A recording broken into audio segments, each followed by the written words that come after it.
तर आज होता संडे. तर संडे म्हटलं की काहीतरी स्पेशल आलंच. तर मग मी बनवली होती आज पनीरची भाजी. तर चला बघूया माझ्या पद्धतीची पनीरची भाजी. Welcome back to my new YouTube video. नमस्कार, मी आहे वैष्णवी. सो इथे मी सगळं साहित्य कट करून घेतलं आहे. त्यात मी घेतले आहे 2 कांदे, 2 टोमॅटो, लसूण, अद्रक आणि 2 मिरची. त्यानंतर मी इथे घेतला आहे 200 ग्रॅम पनीर, बटर आणि पनीर मसाला. त्यानंतर मी यांना आता एक-एक करून ग्राइंड करून घेणार आहे. इथे आपण डायरेक्ट कांदा परतून आणि टोमॅटो परतून पण करू शकतो. बट जेव्हा आपण ग्राइंड करतो तेव्हा आपली जी पनीरची ग्रेव्ही असते ती एकदम हॉटेल टाइप बनते. सो मी प्रत्येक वेळेस ग्राइंड करूनच भाजी बनवते.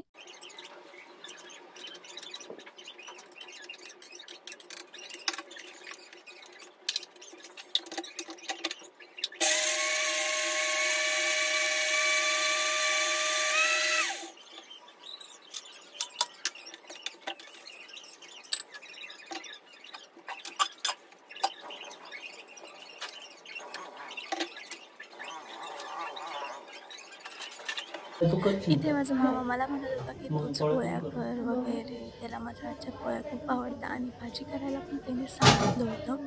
सो आणि तो आता मला इथे येऊन तुला खूप हे सगळं डिस्टर्ब कापून करत देऊ आहे, का? की "हे कट नको करू झालंय का? सगळं. ते कट करू का? नको हे करू रे ते." काही आणि मला गिळायला नको. असं बघून गिळायला मला माझी नको खूप चिडचिड होत होती. तिथं लावून मी ठेवतो. करल सर. हा मी लावून ठेवतो. हे काढून बघ. नको. तू जाय बरं इथून. जाय. इथे मी पनीर क्यूबच्या साईजमध्ये कट करून घेतलं आहे आणि आता मी पनीर हे बटरमध्येच फ्राय करणार आहे. बिकॉज जेव्हा आपण बटरमध्ये पनीर फ्राय करतो तेव्हा भाजीला खूप छान टेस्ट येते. इथे मी 2 मोठे चम्मच ऑइल आणि 1 मोठा चम्मच बटर टाकला आहे.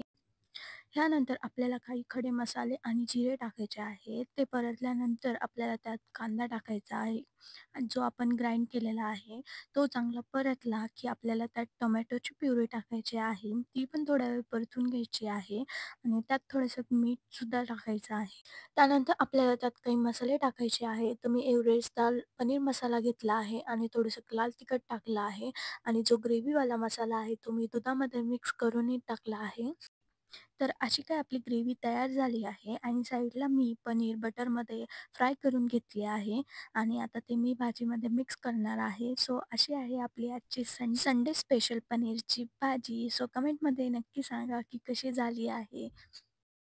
भेटूया नेक्स्ट व्लॉगमध्ये. तोवर तक सबस्क्राईब आणि लाईक अँड शेअर करायला विसरू नका. Bye bye.